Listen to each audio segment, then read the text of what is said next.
Washington, D.C. is now #1 in marijuana consumption in the U.S. While recreational weed is legal in the district, it's still against federal law. Fox's Mike Emanuel reports on how things could change under the Trump administration. A new study reveals 33% of adults in Washington, D.C. use marijuana. The District of Columbia is second only to Vermont in consumption.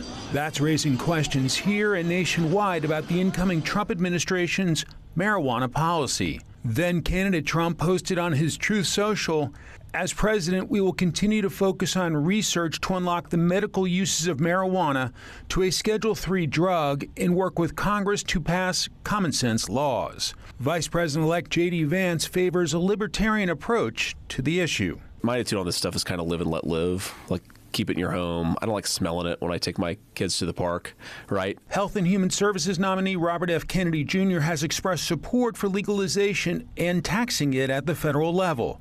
But incoming Senate Majority Leader John Thune is part of a group of GOP senators that has opposed the Biden administration's efforts to lower the classification of marijuana.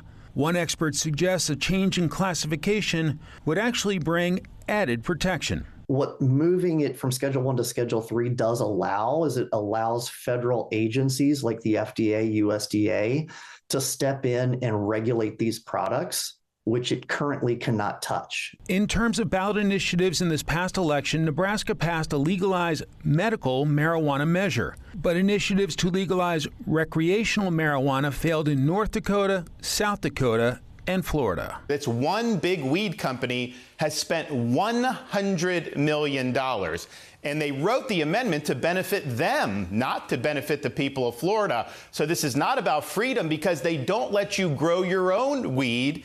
President-elect Trump is calling on state legislatures to responsibly create marijuana laws that prohibit the use of it in public spaces. But he maintains someone should not be a criminal in Florida or other restrictive states when marijuana is legal in 24 states and here in D.C. In Washington, Mike Emanuel, Fox News.